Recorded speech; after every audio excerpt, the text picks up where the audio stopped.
ginagawa mo dito? Binibisita ka.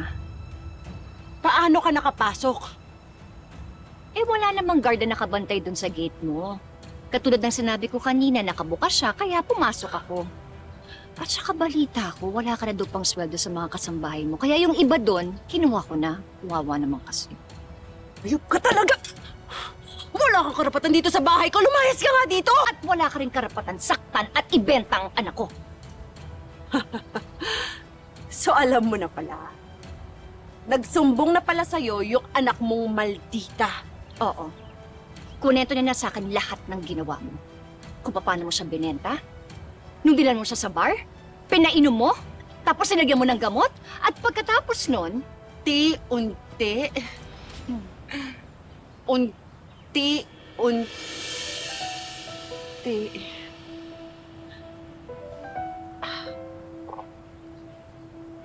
Anong nilagay mo dito? kung anong ginawa mo sa anak ko, yan din ang mangyayari sa'yo.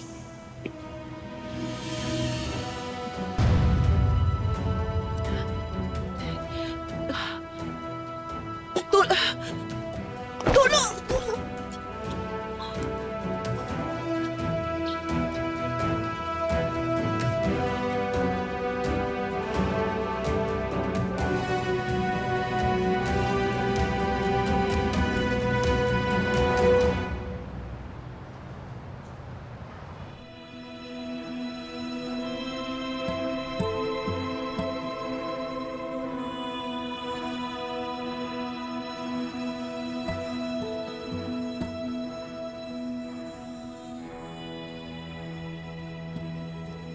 Saan ako?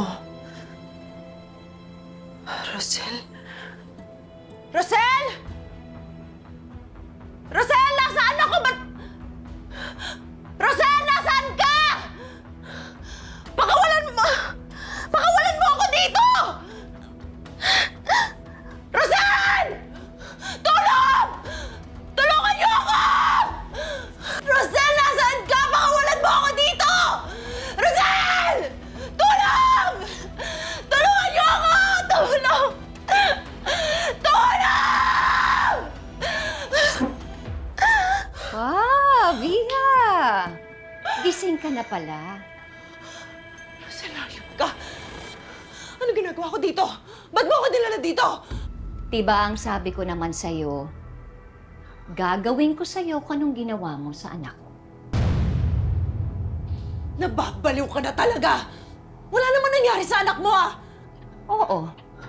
Wala ngang nangyari sa kanya kasi nakita namin siya ni Tyrone.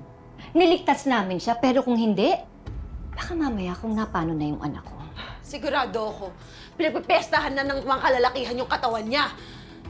Pero bagay lang sa kanya yun kasi katulad mo siya, malandi siya. Binenta mo ang anak ko na parang hayop. Gusto mo sirain ang kinabukasan niya. Gusto mo sirain yung buhay niya. Sino nagbigay sa'yo ng karapatang gawin yon? Matagal ko siya naging palamunin. Kaya kaya kong gawin sa kanya kung anong gusto kong gawin. Hayop mo talaga! Pakawalan mo ako dito, lumaban ka ng patas! Patas? Bakit? Ikaw ba lumaban ng patas noon? Nung nasa poder mo si Bel, anong ginawa mo sa kanya? Sinaktan mo siya ng paulit-ulit? Hindi lumaban sa'yo yung bata. Dahil nanay ang turing niya sa'yo. Sinamantala mo yung paghahangad niya sa pagmamahal ng isang ina. Kinawawa mo yung bata. Wala siyang kalaban-laban! So gaganti ka ngayon? Oo. Sisirain ko yung buhay mo.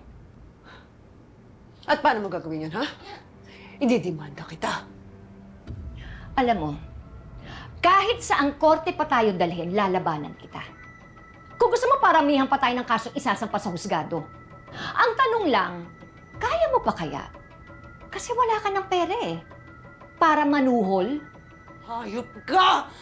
Makakabango din ako at gagantihan kita! Pero bago mangyari yon, ako muna. At anong plano mong gawin, ha? Ibebenta mo rin ako sa mga lalaki? Wow! Huwag kang asumera. Anong akala mo? Sariwa ka pa? Ha? Buisit ka! Bawiin mo yung sinabi mo!